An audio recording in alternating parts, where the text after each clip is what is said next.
वसु जो देवताओं से भी श्रेष्ठ है, वो भ्रमण कर रहे थे। सुमेर पर्वत बहुत 4 लाख योजन ऊंचा, उसमें बड़े बड़े महात्माओं की भी जो दिव्य महात्मा है और देवताओं की भी स्थलियां हैं।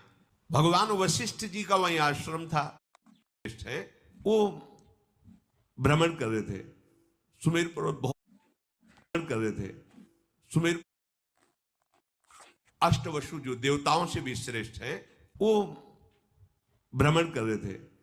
सुमेर पर्वत बहुत 4 लाख योजन ऊंचा, उसमें बड़े बड़े महात्माओं की भी जो दिव्य महात्मा है और देवताओं की भी स्थलियां हैं।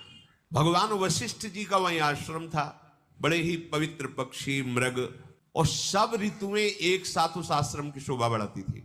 यहाँ वर्षा ऋतु तो यहाँ ग्रीष्म ऋतु तो यहाँ शिशिर ऋतु, ऐसा उस वशिष्ठ जी महामहिम ज्ञानी महापुरुष 6 ऋतुएं आश्रम में शोभा बढ़ा रही थी।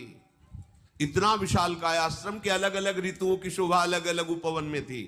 किसी बगीचे में वर्षा ऋतु की शोभा हो रही, किसी में बसंत ऋतु की, ऐसे स्वादिष्ट फल मूल जल की पूर्ण सुविधा।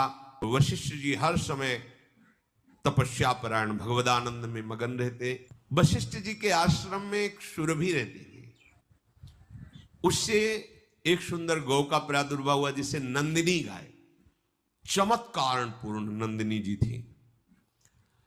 जो चाहो जो सोचो जैसी परिस्थिति वैसे ही वो प्रकट कर दे। समस्त देव कामनाओं को भी पूर्ण करने के सामर्थ्य रखने वाली नंदिनी जी। बस वशिष्ठ जी अपने देव पूजन के कार्य में, जो भगवत पूजन के कार्य में दुग्ध आता उतना ही लेते। आश्रम में नंदिनी जी विराजमान थी। वो 8 वसु वहां से जब निकले तो आकर्षण हुआ, उनकी एक स्त्री भी साथ थी वसुओं की, गाय को इतनी सुंदर तेजस्वी गाय। तब पूछा अपने पति से वसुओं को कि ये गाय, तो उनका ये दिव्य गाय है, जिसके पास होगी उसके शरीर में कभी बुढ़ापा नहीं आएगा, कोई रोग नहीं आ सकता केवल इसके रहने से, और जो कामनाएं करे वो सब पूर्ण हो जाती है।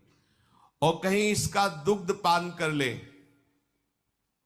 फिर क्या कहना, हर समय वो जवान रहेगा, स्वस्थ रहेगा, बिना खाए पिए स्वस्थ रहेगा। नंदिनी के दुग्ध का प्रभाव, बड़ी महिमा का वर्णन किया। तो उसमें देव नामक जो वसु थे वो गाय को देख करके बहुत प्रसन्न हुए, अपनी पत्नी से कहने लगे कि इस गाय के दर्शन मात्र से अशुभों का नाश होता है, परम मंगल होता है, और ये दिव्य गौ है, ये वरुण नंदन